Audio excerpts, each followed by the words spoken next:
Hey guys, what's going on? Welcome back to a great conversation. Today you're going to hear an interview with Marc Fernandez, the CEO of Collider, somebody who has been behind the scenes for a lot of content that I've really loved. A lot of content you guys have probably loved too, especially if you're fans of action industries. Andrew and I did a show with Collider for over a year called The Action Guys. Marc was kind enough to invite us in to do that show.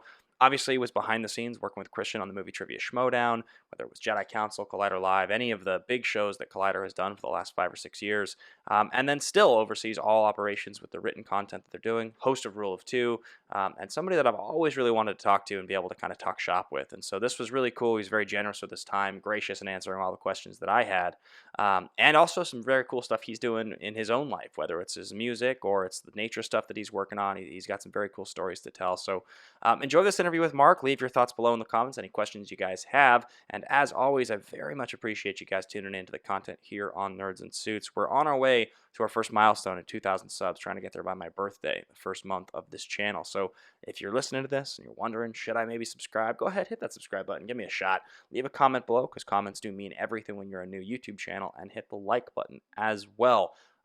We got episodes of Song from the Scene coming up every Wednesday at noon, and a great conversation dropping Fridays at noon. Great stuff this month. You guys have been unbelievable. Enjoy the show today. And again, a big thanks to Marc Fernandez for doing this. Enjoy, guys. What's going on, guys? Welcome back to another episode of A Great Conversation here on Nerds and Suits. Today, I've got a very, very special guest, somebody that I have really always wanted to talk shop with, whether it's talking Star Wars, whether it's talking the digital media space, whether it's content, anything from there and in between. I'm going to be talking to Marc Fernandez today, the CEO of Collider, owner of the company, and somebody who literally just got back into town. So I'm going to bring on Marc right now. Marc, how you doing, man? Pretty good, brother. How are you? Doing okay. You just got off an airplane. You've crossed the Great Divide. I can't believe you did that. What the hell was that like? Yeah, so I was actually in Florida, shooting this nature documentary that I'm working on right before the whole Tom Hanks thing started going down. Oh, sure. And then when we wrapped that Wednesday, and that Wednesday night was when Tom Hanks was announced to have the disease, when the NBA shut down. Yeah. So yeah, that was the day we wrapped. And the next day, I called Thad and the crew over at the office, and I said, hey, people stay home until we know what the hell's going on. Called Christian because they were supposed to shoot Schmodown, I believe, that weekend. Yeah. I told him, we got to figure out what the heck is going on here. Let's put a pause on that. My flight back to LA was actually that Saturday. And when that Saturday came around, I said, you know what, man, I'm gonna ride this out here in Florida. My parents live in Florida. I have a house in the Keys. So I took my parents down to the house in the Keys, sequestered them upstairs, got them a ton of groceries, and just kind of rid out the storm, But here we are 2 months later, it feels like. Still in the storm.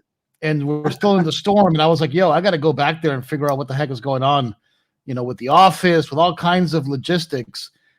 So I braved the elements, and I got on a plane, and I came here about 2 days ago. What was the flight like? What airline did you fly, by the way? American.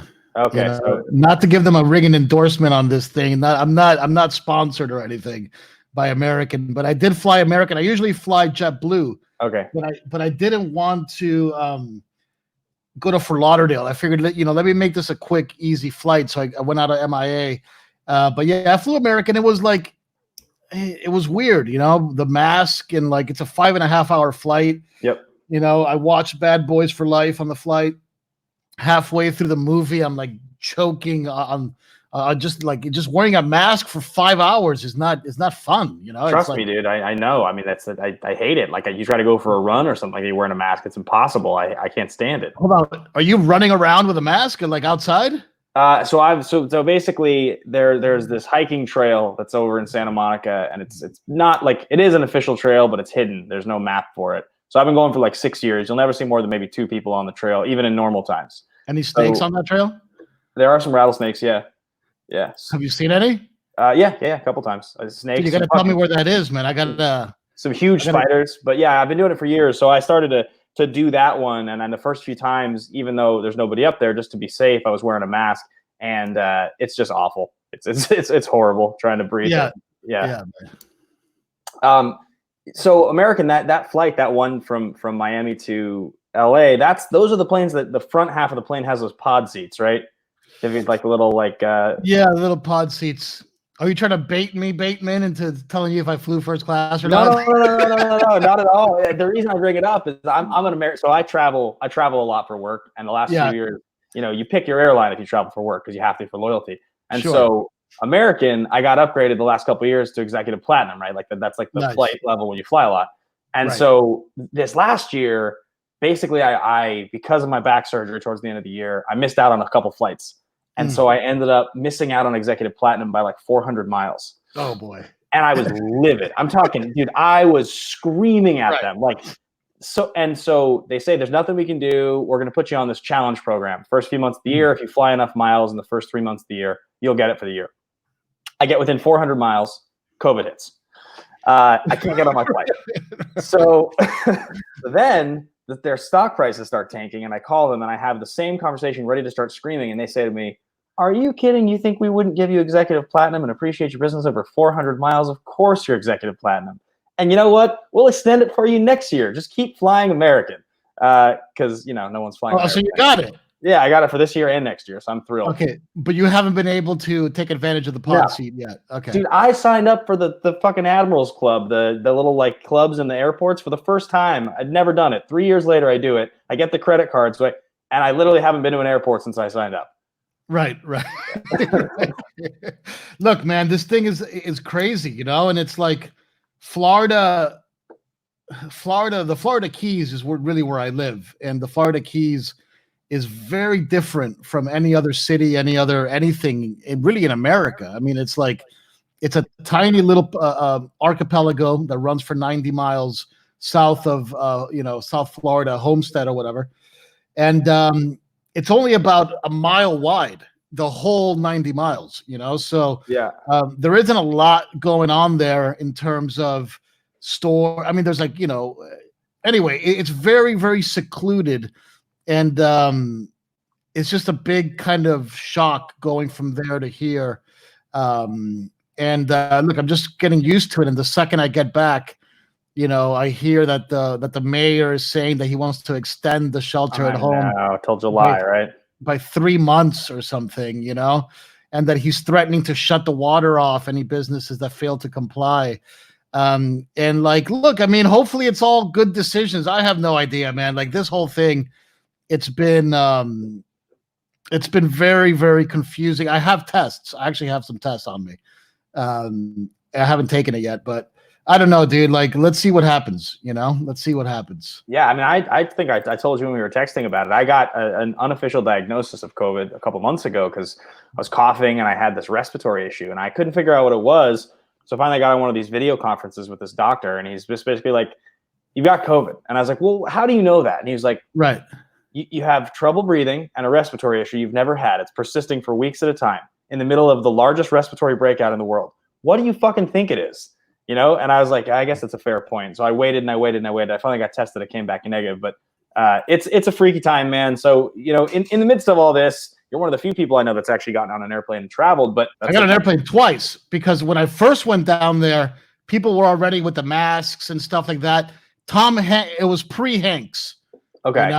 It was pre-Hanks, but it was already kind of full blown, So Well, I remember everything twice. The Wednesday you're talking about, so that Wednesday, I remember that day vividly. I think a lot of people do, and it's weird because I think the national emergency was announced Friday. It's possible that Wednesday was the day it was announced as a pandemic. I can't remember if it was Wednesday or Tuesday, but I know that day, like I go to a lot of movie screenings, right? I can review a lot of stuff, that, and so the Tuesday night, the day before, I had gone to what now was the last movie I saw in a theater. I went and I screened Bloodshot. That was my last experience in a theater, was Bloodshot. What is that? I don't even know what that is. It's the Vin Diesel one. It's based on a Valiant comic book. Oh yeah. The graphics were cool. It was entertaining enough, but the point that, I mean, it did not get good reviews. And the next day, I was scheduled to go see My Spy, which is this Dave Bautista movie where he's like training a little girl to be a spy. And that was the Wednesday. And I was like, you know what? I have this little cough. I'm not going to go to the theater. I'm just gonna be safe. I hope they don't get upset with me for skipping the screening. I hope I don't get in trouble for that one. I go home, and then the NBA season's canceled like an hour later. So that Yeah, was man. the least of the concerns. But look, But here we are 2 months later, and it feels like I mean, look, I'll be honest with you, Collider's been doing great. We've been very lucky throughout this time, but it's like I'm not a big fan of that dude with sign. You know this guy, this like Instagram guy, the dude with sign. He's a very popular Instagram like meme thing. Have you heard of this guy? Are you He's talking always about like, they got no no no yeah, no? he kind of has like long blonde hair and he's holding up signs all the time. Oh no no no! I don't know what Okay. this is. Anyways, a very popular Instagram thing, but he has this one thing that said, I can't wait to never be on Zoom again. And that's kind of how I feel about this whole media thing. It's like even FS1 just a few days ago finally kind of said, hey, we can't keep doing this. So they started doing those shows in the studio again because they were on the verge of having to shut the whole thing down. I mean, the production values of this stay at home kind of media thing it's a scary possibility that this is going to be a long-term thing. I mean, I loved the Parks and Rec thing, man, but can you imagine if that's actually how we have to make content? Like that one movie which is great, that guy from Star Trek was in. What was that one movie where it's all at his laptop? Oh yeah, you're talking about Searching. Searching, like that was a novel, cool vibe. But imagine if that's the aesthetic moving forward. I mean, we're in deep shit, as media people. 100%. I mean, look, I always wanted to launch this show as an in-person interview show. That was the thing I started doing when I started interviewing a few years ago, and I was all ready to do it. I had spoken to my first couple guests were Christian Harloff and Dan Murrell, and I was excited to bring them to a studio. I had a whole setup I was building out, DSLR, HD cameras, lights. And then this happens, and I'm just like, well, I guess it's all going to be Zoom. I guess that's what we're doing because I mean, no one's going anywhere near anyone. So that's how this launched. Yeah. It's like, look, even right now, from like a production value aesthetic perspective, like you have your camera set up at a decent thing. My face is way too close to the screen. And it's just like, I have no idea how to fix that. That's not my thing. Even though like I consider myself a seasoned content creator, like I'm way too close to the friggin' thing. It's just like, I don't know, how far is your camera from you? It's probably, I don't know, 2.5, 3 feet. And what kind of camera is it? It's like a Logitech, like an HD streaming webcam. Gotcha. I know. Your head looks huge compared to mine. You look like fucking Shrek compared to me right now. Yeah. Oh, there you go. There you go. Wait. Yeah. But your audio is going to get worse now, right? Yeah. It's just, I'm not in, yeah. So anyway, dude. But this can't be the future is my point. This really can't, this can't be. And like sooner or later, we're just going to have to figure out what the heck is going on here. I predicted 20,000 casualties in the U.S. A few days after this whole thing started really going off, and I was so wrong. Yeah, I know we hit 300 today, but let's move on from the craziness of COVID because I think everybody gets kind of sick of talking about sick people and dead people. It's an unfortunate reality we're living in right now, but. One of the things you just mentioned a second ago, and I'm curious about this, is you said Collider's doing very well. And when I started working with you at Collider a few years ago, it was through the movie Trivia Schmodown. It was doing, effectively like a stuff that was on the channel, but it wasn't what the Collider brand was built on, right? The Collider brand originally was a written content site. And I've always been curious to know this because when the change happened with video, the written part went on, it lived on. And how is that able to be as successful as it is? Is it purely like it's an ad thing? It's just like you guys have enough click through on the site. That's what it is. I mean, look, it's been around for 15 years.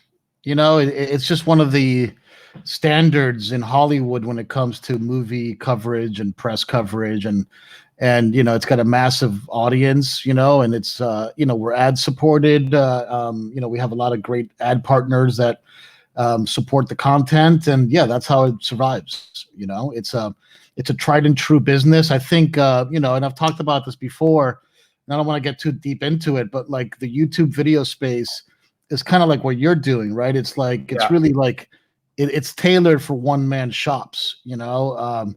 I survived doing large-scale YouTube thing a lot longer than most people did in that space. It's a difficult ROI to make work. And that's, so yeah. It's not cost effective. I think anybody that's ever been around it long enough knows it's, as you said, it's a one-man shop. You're spending a lot of money on a lot of moving pieces that ultimately is all going to be monetized off of the ad rev of a single video, unless you can get huge brand deals. But that's why, you mentioned you did it a lot longer than a lot of people. A lot of these places just went out of business straight up. I mean, we all remember like when Maker got purchased by Disney. That feels like a different lifetime, right? Like the idea that was a good buy was we were living in a different world back then. Yeah. Yeah. But so as far as the written content stuff goes, and you mentioned Collider being sort of this mainstay, I know you came from a video background. So when you got into Collider with the complex stuff and eventually purchased the company, was written content something that you always wanted to be a major pillar of what you were doing? I actually, my actual background is in video games. That's my ultimate background. And then I ran the video business for Complex. So that's really, where I started getting my feet wet in the digital video side. I've done, television stuff and more traditional things in my former past. But the digital video thing was really born out of my experience at Complex, which is a publishing business, so similar to Collider, that it's primarily a text-driven business. And then we built out the video piece of it in the hopes that we were going to build a licensing business, and that's kind of what we tried to do with Collider. And we were able to do some licensing around Collider and with Awesome Tacular with Jeremy Johns. The Verizon stuff. Yeah, but those platforms couldn't sustain themselves. They all went out of business. I mean, case in point, you got something like Quibi, grand opening, grand closing. I mean, it's just like, it's a really tough business. At the end of the day, when you have behemoths like Netflix, I mean, like right now, I'm friends with a bunch of people, very close to a lot of people that have extremely successful YouTube channels, that do $40,000, $50,000, $60,000 a month of revenue. Yeah. These are run by one person. Yeah. So if you have a business run by one person doing $40,000, $60,000 a month, these are my friends that are like in the nature space or in the video game space. Like, that's awesome. You're killing it. Yeah. Now, when you start building a lot of overhead, those numbers start becoming less attractive. Yeah, well, absolutely. So you talk about your video games and the stuff with Complex. Your background, I know you've talked about a bunch of times. You were involved with Hot Ones, right? That was a big piece of you coming up. What was your involvement with that? So Chris Schoenberger, who runs First We Feast, came up with the idea for Hot Ones. Sean Evans was somebody that was working with us as one of our news anchors in Complex News, and he was kind of like our Josh McCouga. We'd throw him at pretty much all the crazy ideas that we had. And Schoenberger and Sean kind of ideated Hot Ones. And then, I ran the whole video department. So I greenlit it and EP'd it for about, 3 seasons or something like that. When you guys came up with the idea, because like, I think you and I have talked about this in your office before, like, lots of good ideas. Everybody has good ideas, right? And idea is only worth the actual execution of the idea. So when you came up with it, was it like, this is just going to be a hit, I can tell? Or was it like, I'll throw it at the wall, see if it sticks? No, I thought the idea was cool. And Chris Schoenberger, who came up with the concept, had another show that we were working on called, God, what was it? It was like a craft beer show that we were working on too, with that brand Dogfish or Dogfish Head. Yeah. We had another show that we were doing with that. So Chris Schoenberger is one of the most intelligent people you'll ever meet. He's the editor-in-chief of First We Feast. Came up with the idea. It got kicked around a little bit. It was one of these things where I didn't reply to the email right away. It's not like I jumped on it. I was like, oh, this is so brilliant. But it started building enough momentum in the development folks that worked in my division that I started taking it more seriously, started doing those pre-production meetings. And I remember that we had the first guest that we did was a guy named Tony Yayo, who was part of 50 Cent's G Unit crew. And when I got the cut was around 25 minutes long, 20 minutes long, whatever it is online right now. But I had a lot of pressure of people telling me this is probably my biggest contribution, I think, ultimately to Hot Ones. And that's what EPs do, right? It's just those simple little things, beyond green lighting it and make sure that it's properly funded and all those things.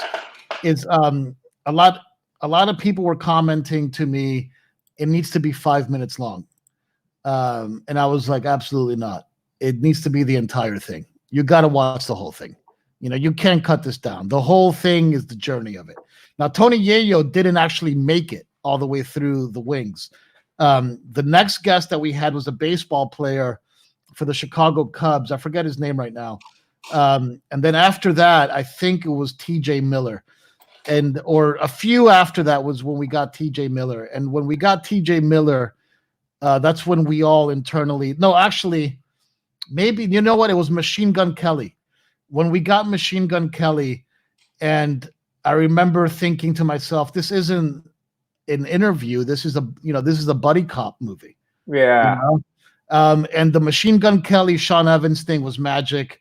And we all knew, I think TJ Miller came on like right after that. That's when we knew the show was a big hit. And we used to do the show only once a month. And because Sean Evans was still doing Complex News. And I remember Sean came to my office and said, hey, I want to make the show weekly. And I pushed back on that a little bit because of resource issues, and said, hey, if you can get it all approved by your Complex News boss, Complex News was a huge view driver for us at the time, I'm cool with it. And eventually we did move it to weekly, and that's what really made the show blow up. And all of that, I give total props to Sean Evans. Like, that show from the very beginning it was all Chris Schoenberger and Sean Evans. You mentioned that you guys are working on this other show with Dogfish Head, and it brings to mind a question that I've always had about content creation. Because I think a lot of YouTubers and people that get into content creation, they have this idea, they want to make content and they want people to enjoy it, and then sometimes they want a company to pay them to make content, right? Like, they just want to be the talent. But at the end of the day, if you're ever making a piece of content, it usually has to be to sell something. It has to be an advertisement for something, right? Like, you are providing something. So when you launch something with like a brand like Dogfish Head, the idea is that Dogfish Head is advertising their beer. That's the whole point, right? Their name's behind the show. So they're creating this piece of content, but it's like a commercial. When you think about making content, do you always approach it from that perspective, or do you really try to think just this? From what perspective? I'm sorry, what perspective? Like, there has to be a transaction here. This has to be selling something. Otherwise, there's no funding for this. No, not at all. I mean, it's all. I mean, I think that the best kind of content is the content that you do just because you want to do it, and that's most of my nature stuff is like that. All the stuff that I did, a lot of the stuff that I did at Complex that was super racy, or, my comedy shorts that I did with Michael Rappaport back in the day. Well, Michael Rappaport and Justin Bieber. The deep fake stuff, like most of the stuff that I do is actually to push the boundaries of what people think is possible. That's the stuff that you get off on the most, but sooner or later, in this digital media business, you can't keep deficit financing everything, right? Like, I pay for everything. I fund everything. Ultimately, you also need to find people that help you fund projects, and that's where the Dogfish Head stuff starts to come in. And I've made a ton of branded content pieces that I'm very proud of. So, the source of the financing is a huge driver in what the content direction is going to be. I've heard that's you just reality.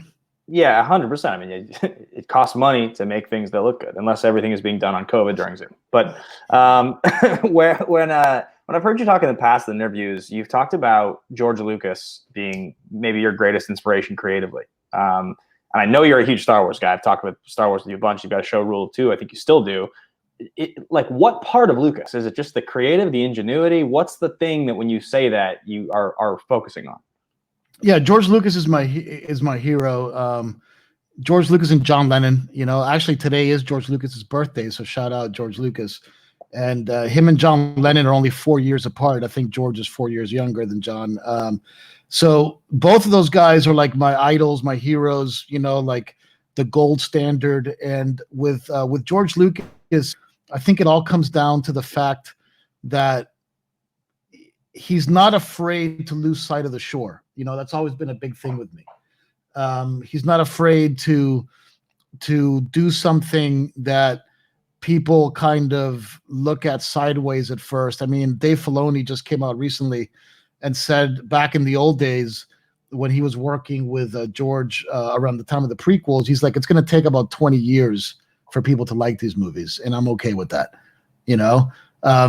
and like, look, now 20 years later, you watch a prequel movie, no matter whatever your little social circle of commentaries think about it, every single line of the prequels is incredibly memorable, and it instigates Reddit subthreads, and it's just like everybody knows the voice of the prequels, and the aesthetic of the prequels is kind of unmatched when it comes to Star Wars lore, right? And God bless him. I mean, the guy's an absolute friggin' genius, but he did it his own way, and I think that that's ultimately the biggest lesson that George Lucas brings forward, is that and the only other filmmaker that I've ever known that is similar is Robert Rodriguez, that are truly independent filmmakers that really don't give a crap about what's going on in the outside world, because they're doing things their own way and only answering to themselves and to their sort of standards. And that's a very difficult place to get to because of the dogfish head scenarios, where a lot of times, even though you're David Chase and you're making the greatest television show ever made, Coca-Cola is still a part of it, and you still need to put the Coca-Cola in the scene. No matter if James Gandolfini likes it or not, he's got to drink Coca-Cola. Right. Where George Lucas would say, "Shove the Coca-Cola up your ass," Right. if he didn't want it there, and that's the difference between. Look, David Chase is like the next tier of hero.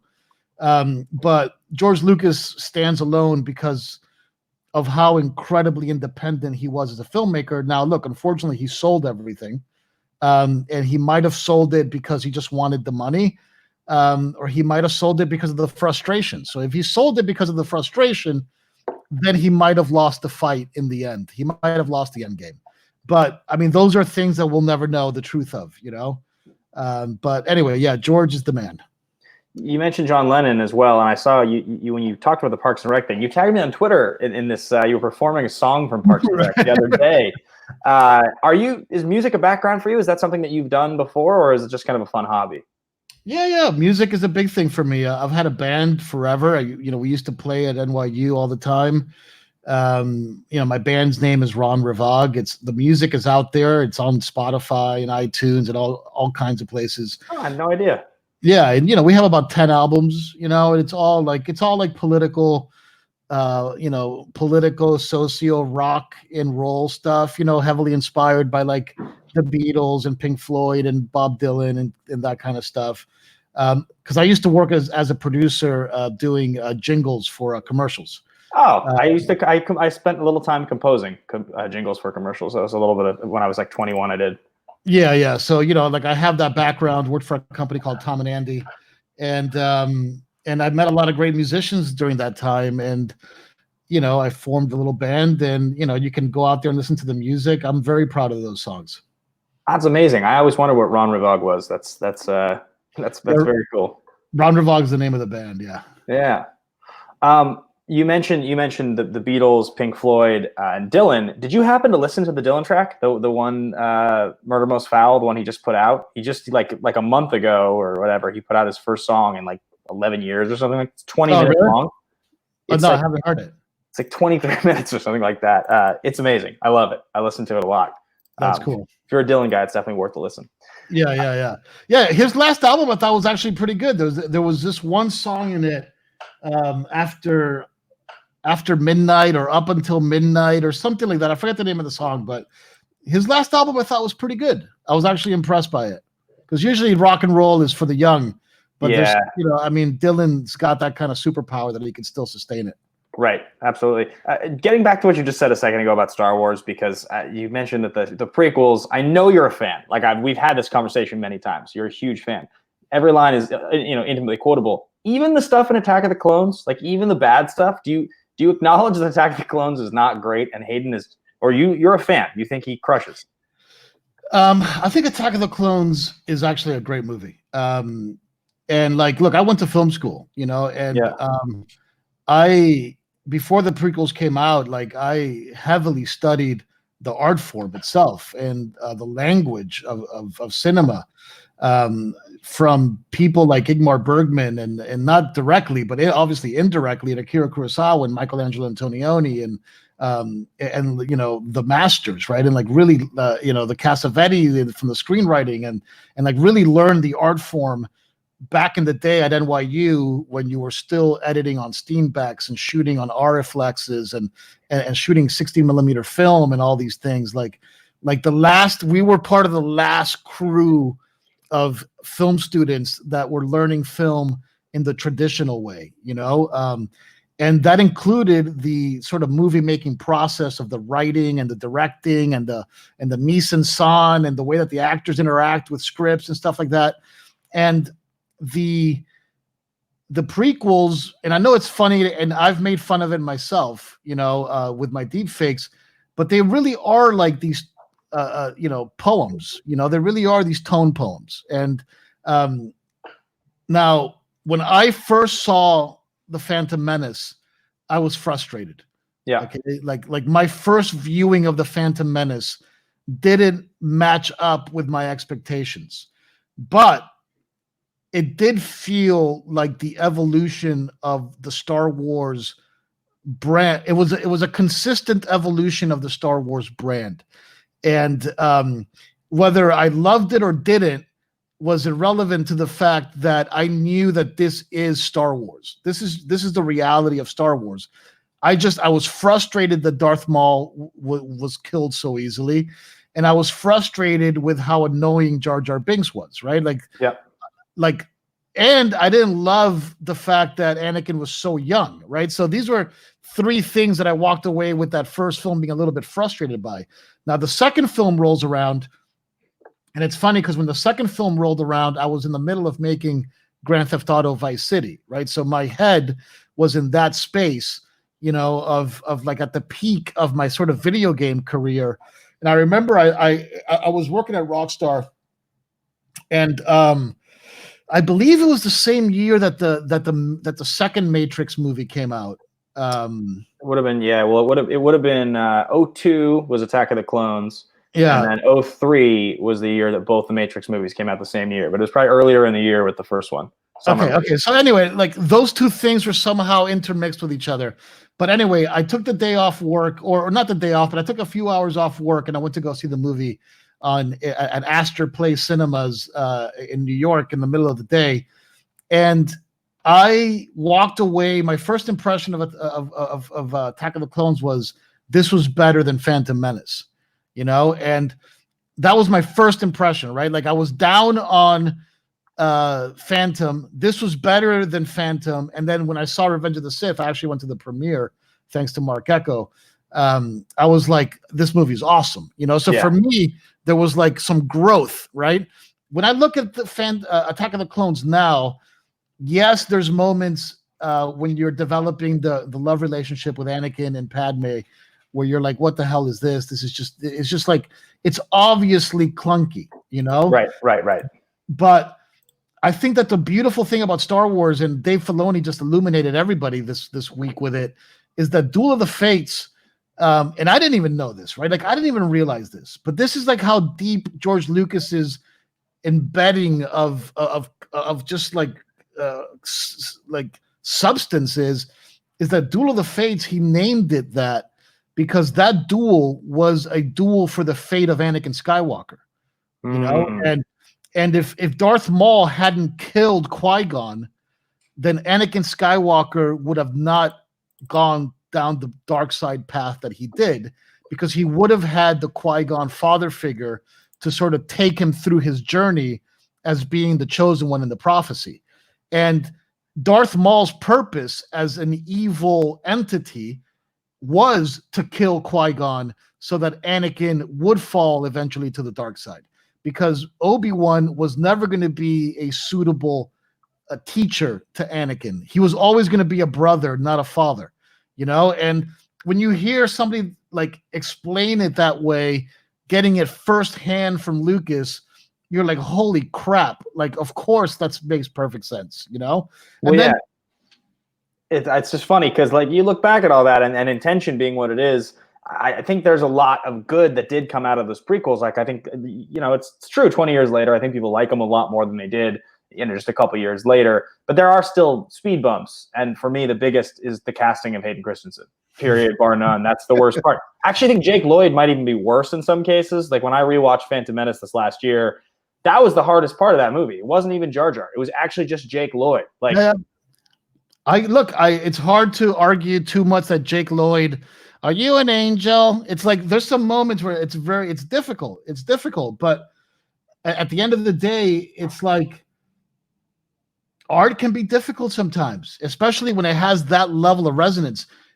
The sad truth is, man, is that I don't think in 20 years we'll even remember the sequels. So I want to talk about that for a second. So back in 2015, Complex purchases Collider in 2015, I think. And so Force Awakens comes out that winter. AMC Movie Talk, that whole crew, it's all running strong. It's kind of like the peak of movie pundits sitting around a table talking about movie news. As a lifelong Star Wars fan getting involved with that, was that like a dream come true for you? Like I get to produce this like daily talk about my favorite thing in the world? I think getting to know guys like John Campia and like John Schnapp and Harloff and Ellis and Jeremy Johns and all that stuff. I mean, that was some beautiful, beautiful memories that I'll cherish for a long time, for sure. Yeah, I mean, it's kind of like, not to cut you off, but like the second I walked out of that Force Awakens movie, I was like, this is trash. This is not good. And like, look, the Force Awakens did one thing extremely well, and it was that it built an incredible amount of hype for Episode 8. Yeah, like it really did a great job at teeing up Episode 8 to be the one that took us to the next frontier. That's what it did a great job at. But as a standalone evolution of the Star Wars lore, it did really nothing. It's weird. It's also weird talking about episodes 7, 8, and 9 because 7 is like beloved in this vanilla way by I think a lot of Star Wars fans, in that it kind of rehashed the first movie. People love it. I mean, people do love it. I really like Force Awakens. I thought it was great.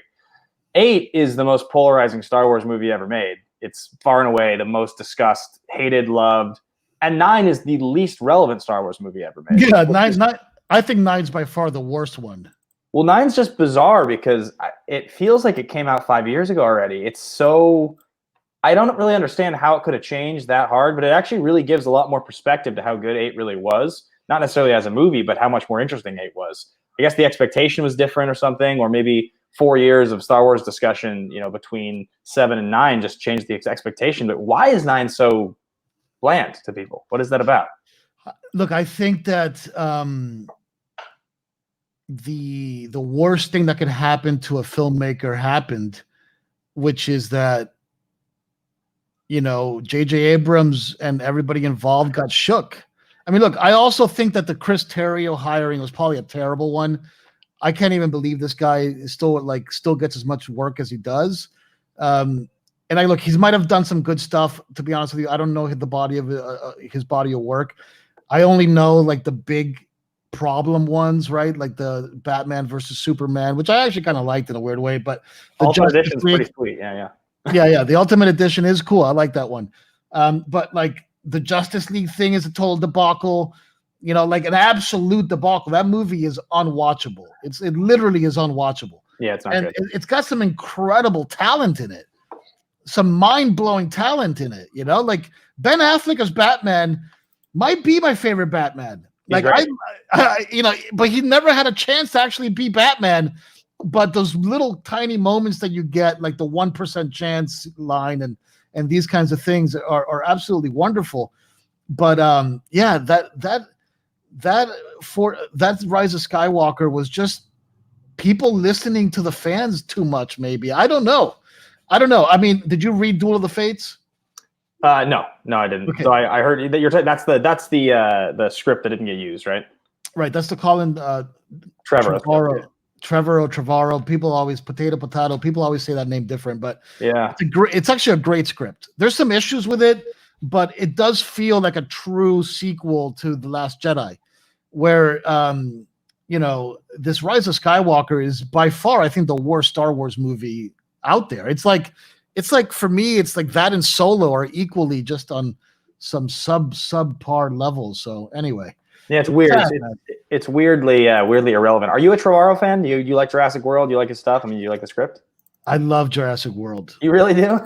I'm like one of those weird Jurassic World fans. I think Jurassic World was awesome. It's a tough movie. Like, look, all those Jurassic Park movies have a little bit of the third act blues.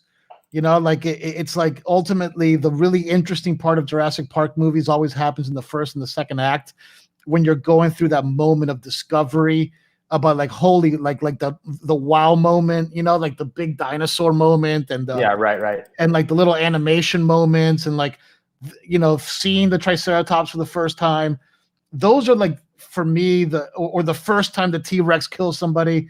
But like when it becomes just like a murder fest at the end and all the movies fall prey to that, it becomes less interesting. And Jurassic World suffers from that as well, but they all do. The first one suffers the least from it, but they all suffer from that. But in those first and second acts, I thought Jurassic World did an incredible job. I was really, really into it. We're not live, so I can pause. I got to show you something. I never do this on camera, but I think this is cool. If you love Jurassic World, you got to see this. Give me 2 seconds. I got to grab something. So back in 2015, Andrew Guy and I, my co-host on Action Industries, we were working at a bar together, and one of my good buddies was the second AD on Jurassic World. So he went off to Hawaii and he shot the thing for a year or whatever. And so Trevorrow comes into the bar we're working at, and he's sitting in the back having this dinner with his editors. There's like 12 guys there. And at one point, I'd say, like, hey, my buddy Matt worked on the movie. And he's like, oh, that's so cool. And Drew and I had just launched Action Movie Anatomy, our show on Popcorn Talk, probably like 4 weeks earlier, maybe 5. And we were just getting ready to do the episode on Jurassic World that week. And so I say to him as he's leaving, like, hey, man, just cool. Really nice to meet you. We're excited to talk about the movie this week. It was great. And he looks at his buddy who's with him. And he's like, hey, we got one left, right? And the guy looks at him with his face like, what? And he goes, you just give it to him. And the guy, and he's like, he didn't just give it to him. So he reaches in this paper bag and he pulls this out, and I got it framed on my wall. It's this is this custom thing that he did for the editors. So it's the whole entire cast, right? Let's see if I can get this in frame. Let's move down here, and all done. There we go. Oh, that's cool. Yeah. And it's all they're all Simpsonified. Yeah, that's made cool. like 12 of these things. And he gave you that. He just gave it to Drew and I. So I have it framed. Later on we got other cool shit that Drew gets to hold on to, but I got to keep this one. That's true. Yeah, look, I think it's a great movie, man. I was very excited actually when Colin was picked to direct the third movie. And look, I was very honored to read the script. At the time that I did, and I did a full review on it on Rule of Two that you can check out.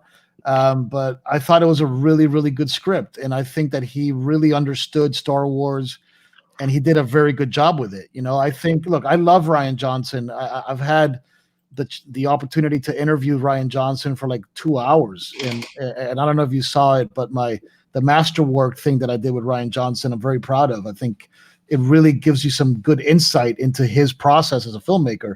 And he is really that. He is a very, very talented filmmaker. And he's actually the most similar to Lucas out of all the filmmakers that have worked on Star Wars, in my opinion, in that he's unflinching and uncompromising in his vision.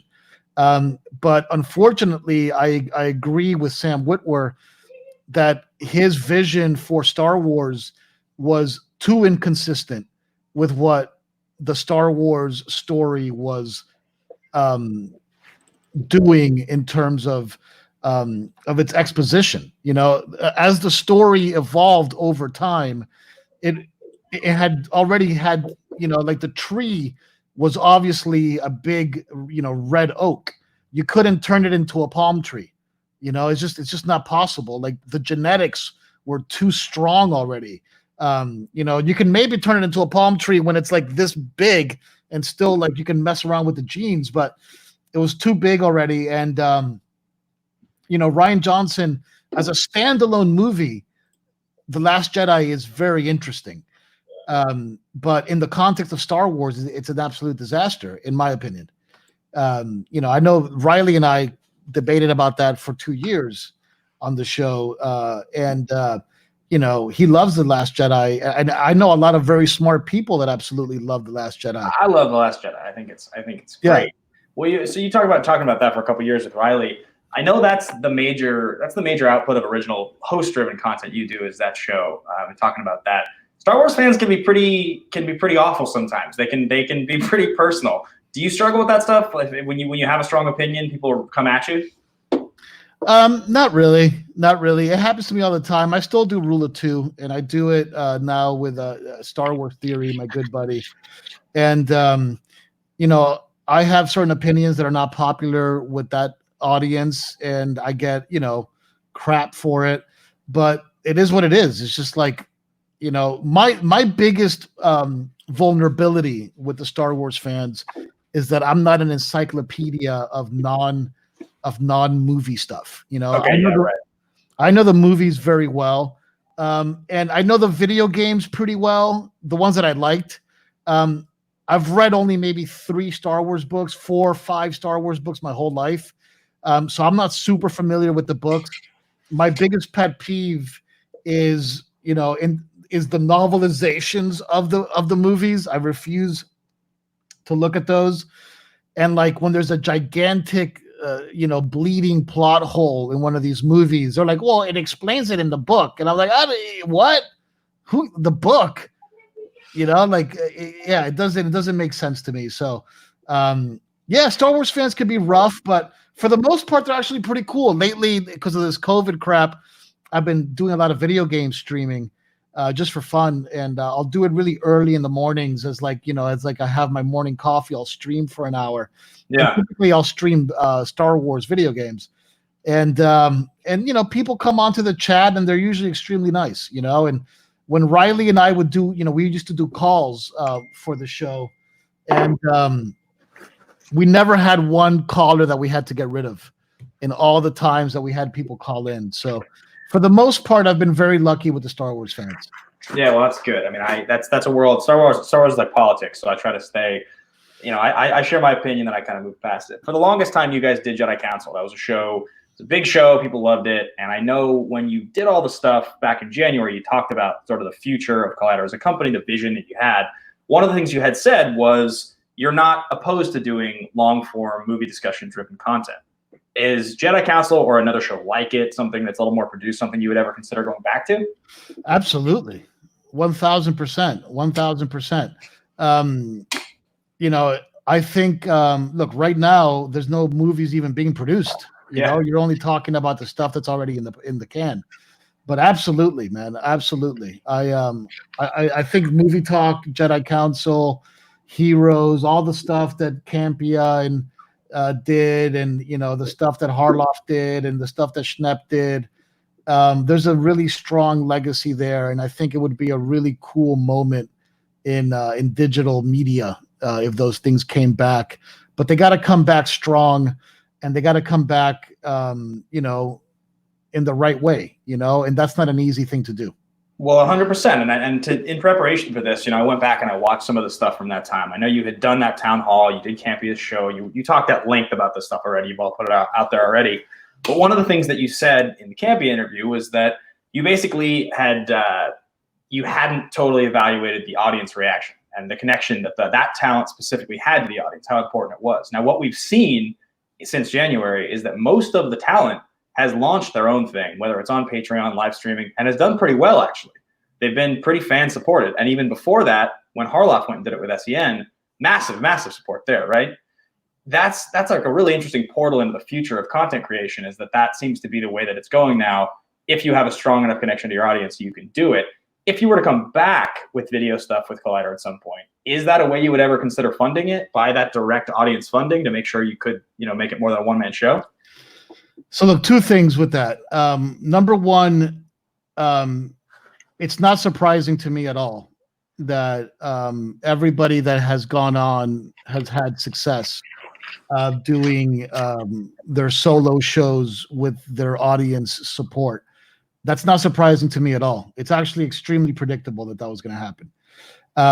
Now, doing the sort of fan support payment stuff is cool. It's just, look, maybe because I'm old, and I'm just an older generation. I like the idea of doing a subscription business where, hey, you pay one fee and you get all this content. Yeah. And I've toyed with the idea of doing that. But outside of that, when it comes to daily content, I'd rather make the advertisers pay for it. It's just my approach. Maybe it's the wrong approach. Maybe I should have been doing that, for a long time and things would have been better. But for me, it's either like subscription, which I don't think we were ready for yet, and maybe I should have pulled the trigger on that quicker. But there's a lot of historical data that says that subscription conversions are typically very low. People tend not to subscribe, I just rather the advertisers pay for it. It's fair. I mean, that's the classic model, right? That's the way it's supposed to work. And as you mentioned, YouTube is kind of set up to be a one-man show, one person show, I should say. Yeah. And that's the yeah, because if you're trying to run and have a full staff of people, that's a lot of fan support you need to have. You need to have a very large audience, and typically, if you have that large of an audience, advertisers are willing to pay for it. So it's an interesting balance there with the two things. Now, a lot of the talent that you work with and have worked with over the last few years are close friends of mine, people who I have on shows. Roka's interview of this show just posted last week. Harloff obviously was the first one I did. When I left, I sat down with you and I had a conversation about action industries, the work we were doing there. You were very clear. You said, you guys are welcome to use my studio. You guys are welcome to film here if you want. If you don't, I totally get it. If you ever have a cool idea, you want to pitch me a project, go ahead. I'd love to work with you guys again. And Harloff has spoken very positively about his shows, Roxy the same way. Of that talent, do you think that there's a reunion possible? Do you think that there is something that you work on with these folks? Anything that you've even talked about a little bit? So first of all, absolutely. It'd be a lot of fun to do something, all of them together, all of us together. And Harloff and I talk all the time, we've talked about stuff, and yeah, man, I'd love to do that. I'd love to do that. It's just, what is it?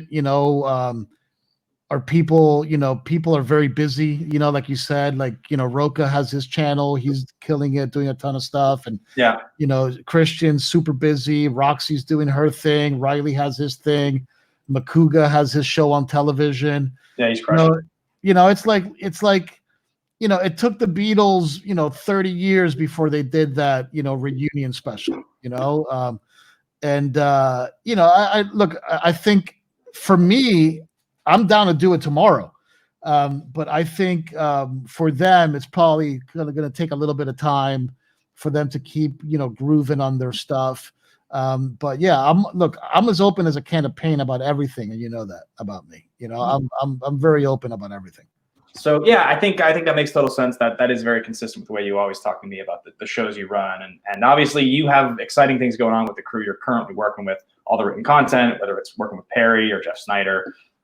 So the future of Collider seems very bright. Now, the last thing you were working on when I was there that you were really excited about was the deepfake stuff. And I know you guys work for a Webby, is that right? The Webby, yeah. The Webby. Yeah. You guys got nominated for the Roundtable one, right? Yeah, we got nominated for the Roundtable for Best Comedy Long Form, along with Ellen DeGeneres and a Netflix show and an NBC show. So we got nominated with some pretty big hitters for that, and then we also got nominated for Weird Video, which I'm very proud of, because that's like a really cool category, because when people don't understand what you're doing, they put you in the weird category. And that's the kind of, yeah, it's literally called Weird. It's a category. And we're nominated for that one as well. So yeah, I mean, I guess we find out in a few days if we won or not. I've been nominated for a Webby 12 times. I've never won. Wow. So I'm a little bit numb to the whole Webby nomination thing, but it still feels great when you get nominated. Those first few days, you're buzzing, but then you remember, oh, this has happened to me, 12 times before, and I've never won. So, maybe this time I win one, but I'm not, it's great to get recognized and nominated. Those videos have done really well. That one specifically, I think, has over 1 million views. It's been very successful. I've watched it a bunch of times. Though I actually, to be honest with you, I actually preferred the one you did prior to that, the Lucas reacting to the trailer. Yeah, that's the other one that got nominated as well. Oh, they both did. Oh, amazing. Okay. Yeah. That one kills me. I showed that to a Star Wars friend of mine, and he pissed himself. I almost fell off his chair laughing. My favorite one that we ever did was actually when Lucas Goes to Vegas. I think that's the best one we did. Oh, okay. I don't know if I watched this one. Oh, you didn't watch that one? Oh, dude, that's the best one we did. George Lucas goes to Vegas to celebrate the horrible reception of The Rise of Skywalker. Okay. And, that's the best one we did. Okay. So the views on those are way, way, way beyond any of the sort of the YouTube content that a lot of us put out, right? I mean, we're talking thousands, tens of thousands, 20s of thousands. When you're getting into those millions and millions of hits, the sort of viral video game, is that the way you judge the barometer of success with the video content you're putting out? It has to be in that viral sort of range, otherwise it's not what you're looking for? No, I think you ultimately judge digital video success on sustainability. Okay. If it's sustainable and it doesn't hurt you every time that you put it out, then it's a success. Now there's different levels of sustainability. There's sustainability, which is great, and then there's extreme success, which is profit, right? Extreme profit in views and in recognition and money and all these kinds of things. There's scales to it, but when it falls under the sustainable scale is when it starts getting a little bit frustrating. Because look, I've even at Complex, I did videos that I thought were friggin' brilliant that got 3,000 views. Yeah. I did videos that I thought were just okay at Collider and Complex. I got hundreds of thousands of views. So it's a tricky business. That's why it's ultimately, I think John Campea actually said it best, and it's really about the community. And that's a really good measure of success. And when you're a small content creator, the community can really sustain you, and the sustainability is a lot easier to achieve. When you're a business, a great community might not be enough to sustain, and there's a graveyard littered with those companies out there in the media space.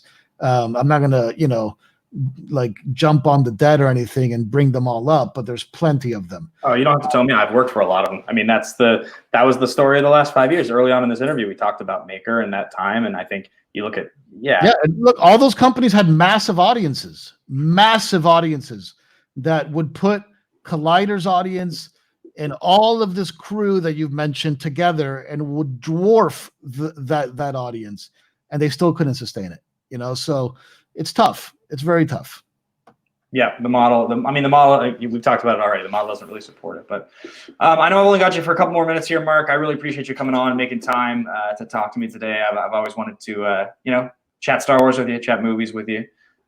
What's the next exciting thing people can expect to see from you with what you guys are doing over at Collider? So our website's been growing. We've hired some new writers for the site, which I'm very excited about. But I think the most exciting thing I got cooking right now is I have a really cool nature show that I'm working on, and I have a really cool VR game that I'm working on that I can't wait for people to check out. It's going to come out on Oculus Quest, hopefully by the end of the summer, and I'm really, really excited about it. Very cool, man. Very cool. Last question for you, and I know you mentioned that with the Star Wars stuff, you're not great outside of the real in the movies, but Star Wars is a division in the Schmodown, and you're very familiar with the Schmodown. What are the chances we ever get you in the movie trivia Schmodown in the Star Wars League? I'd get crushed. Oh, actually, it's only the movies, right? It's just the movies, man. I mean, you have to know the fringes of the movies, but I mean, it's just Yeah. the movies. One celebration, I actually hung out, and it was me, Campia, and I think Harloff. Actually, no, it was me, Campia, I think Jeremy Johns, and some other folks, and we were just practicing because like they were all competing. I wasn't, but they were competing. Yeah. And they were doing so good, and I wasn't really keeping up with them on that. So, and they neither of them won. And after you see a guy like Sam Witwer who knows so much about Star Wars, and you can ask him what's the call number on blah blah blah's ship, and like he knows it. Like I can't compete with that. For me, Star Wars is about how it affects my philosophy on life. I mean, that's really why I love Star Wars. It's because I see it as a philosophical doctrine, like that's my obsession with it. It's not so much with the detail, but it's with the impression that it leaves on me as a person. That's what I really love about Star Wars. So I'll definitely leave the Schmodown stuff to other folks, and I've always talked about this. Me and Makuga were the two contestants of the very first Schmodown ever filmed at Collider. It was me versus Makuga, and I won. I beat Makuga with the last question, and it was ironically enough, it was a Star Wars question. Really? Yeah. The question was, what was the name of the planet that Tarkin and Vader blow up in A New Hope? Do you know the answer? The name of the planet that Tarkin and Vader blow up. Is it Princess Leia's home planet? Is that what it is? It is. I mean, that's like a hint. I don't know if you allow hints in the Schmodown. Yeah. No, it's not. Set the coordinates for. It's Alderaan. It is Alderaan. Yes. Yeah. So I knew that Makuga didn't, and I won. I won the very, very first Schmodown ever, and I think somewhere we did record it. We might have it somewhere. Maybe one day, Christian and I will air it. Well, yeah, maybe that's your promo package when you come out, and man. Aren't you the champ right now, or? I lost it to Dan in Atlanta. It was like the craziest match in the world, man. It was a great match. I won back in December, and then in Atlanta, I had studied and prepared this great. They added Tyler Perry movies to the wheel, and I studied Tyler Perry movies for like weeks. Everything I could learn because I knew that was my ace. And finally, in this big moment in the betting round against Dan, he spins opponent's choice, and I put Tyler Perry on, and he makes the most brilliant move in the world. He bets 0 points, and I bet the full 3. I get my 3, but he doesn't lose any points when he gets the answer wrong. And in the end, he beat me in sudden death by 1 point. It was that one decision. All right, Mark. Well, thank you so much for talking to me, man. I really appreciate it. Guys, go, continue reading Collider. I appreciate you guys all watching the interview, and we'll be back with more good interviews here on Nerds and Seats every single week. See you guys very soon.